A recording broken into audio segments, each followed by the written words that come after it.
What-oh?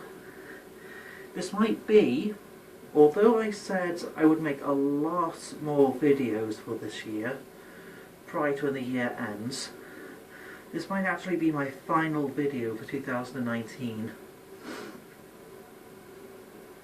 Yeah, a lot of you might be very pleased about such a thing. However, it's very bad for me because I'm making videos, even though my videos are not even scripted. I'm just going to check the... This phone, it has a cracked screen. I put my phone, I might have already explained, but I put this phone, in the phone slot of a VR device, and the phone was flipped out by a sort of spring mechanism, and it smashed on the floor, hence why the phone is covered in sellotape. That's the only thing that is keeping all the glass together.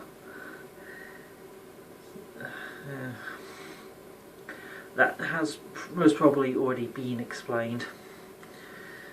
There has been a recent development in my research concerning thorium, fusion, and a newcomer to our little old experimentations here, antimatter, or matter-antimatter reaction.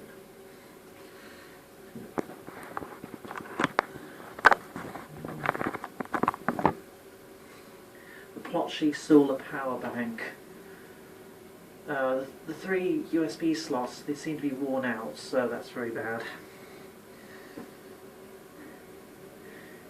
Here's the thing about a battle between thorium and fusion. The amount of thorium in Earth compared to the amount of deuterium or tritium in water. Thorium is 11.7 grams per cubic centimetre, meaning thorium is heavier than it is in volume. Thorium is 11.7 times the mass to the volume in terms of ratio. However, the material for fusion, the deuterium or tritium, isotopes of hydrogen that you can find in water, or anything that's hydrogen, they are the isotopes of hydrogen. Per a cubic metre of water, you would get like 100 ppm, or parts per million, of the hydrogen isotopes, meaning it is 11.7 grams of thorium compared to 100 grams or millilitres of the nuclear fusion. Then there's how much energy in how much material.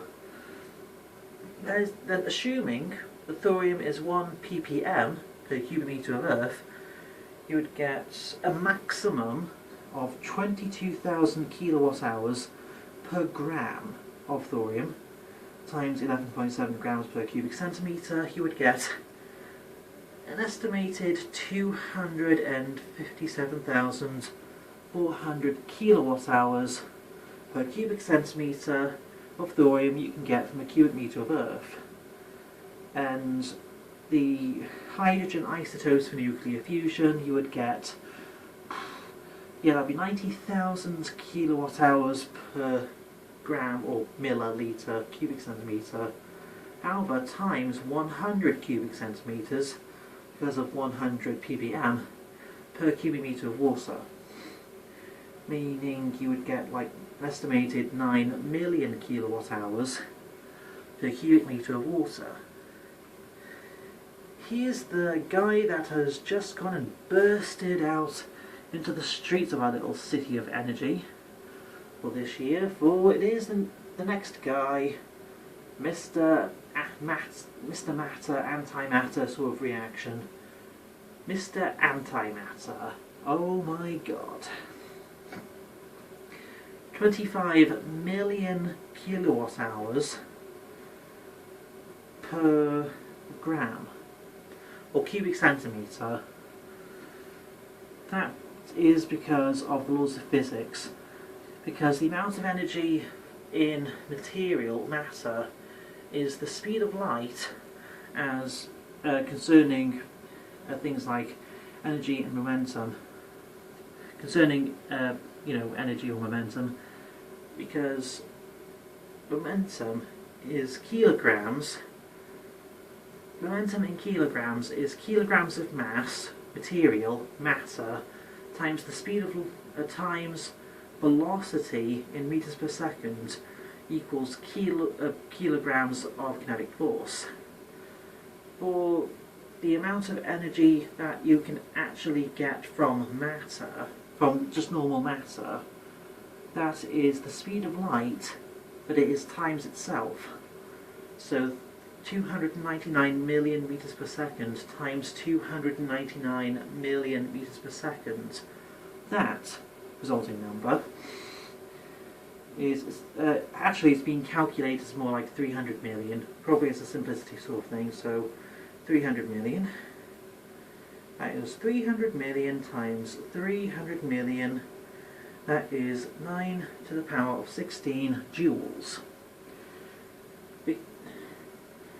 Then you divide by 60, because you get watts by dividing joules from, because joules is a matter of energy per second, but watts is usually measured as either stored or per hour, hence kilowatt hours.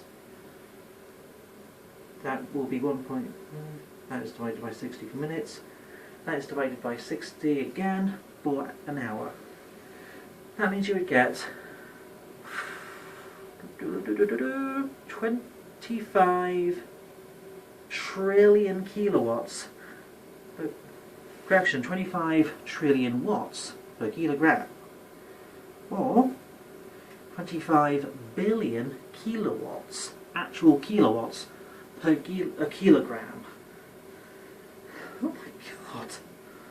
25 billion per kilogram, or cubic centimetre, or 10 by 10 by 10 centimetres. That is for mass, kilogram.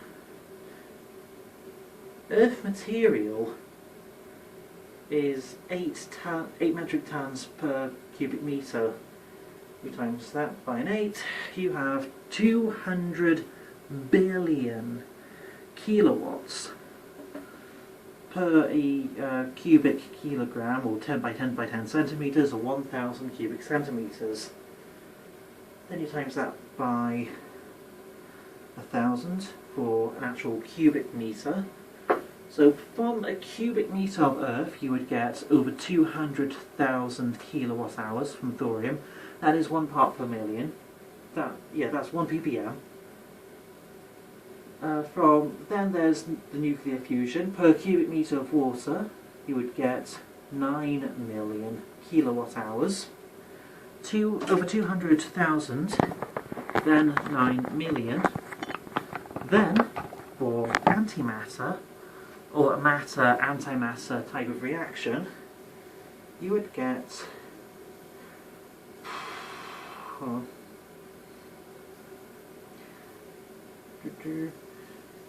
200. You would get like an estimated 200 trillion kilowatt hours. Yeah, 200 trillion kilowatt hours per cubic metre of any material. 25 trillion cubic metre. Yeah, 25 trillion kilowatt hours per cubic metre, or per tonne. Then times 8 metric tons per cubic metre if it's just normal Earth material that you have as your fuel thing. You'll get an estimated 200 trillion kilowatt hours, meaning antimatter is 22.222222 million times greater than the nuclear fusion in terms of how much energy per cubic metre that you have to collect energy from, just as a thing, make your society powered. The nuclear fusion is going to say 250,000 is like 13.6 times more powerful, meaning the thorium's ppm has to be 36. That'd be like 36 cubic centimeters per cubic meter of earth material. However, you could actually get amounts of thorium. You could get all sorts of thorium concentrations, anywhere from like the lowest ever thorium concentration I've currently seen, 0.1 ppm, to a max of 300 ppm. So thorium could be 10 times more powerful than the nuclear fusion per cubic meter of area that you could, of which you harvest for its power. However, that's for a max. For the most, your nuclear fusion is going to be 36 times more powerful compared to thorium. So that is the conclusions. You have antimatter or matter-antimatter type of reaction beats fusion beats thorium. However, that is anywhere up to 36 ppm of the thorium. Anything higher, so the most concentrated areas, most concentrated of all thorium concentrations of all South Wales, you can get like 49 ppm. There are places of an Asian country, probably India, that is 300. But for places like America, you could get like 13.5 ppm. Yeah. I think I have thorium fusion and antimatter, or matter-antimatter kind of a reaction completed.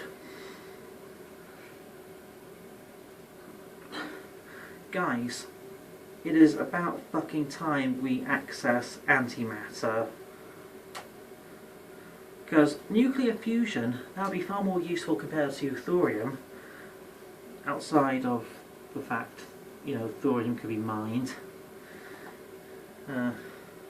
Oh, how to power a punk society Christmas themed town that is very winter themed.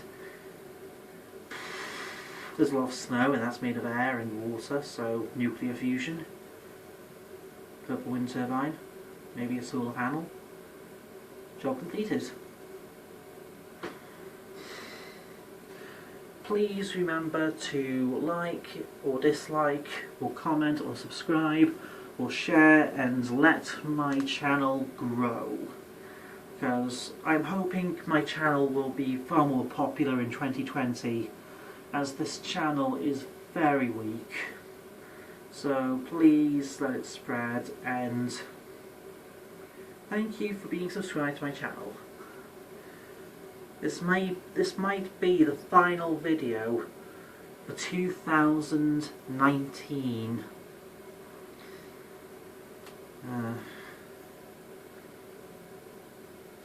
Please join the comment section.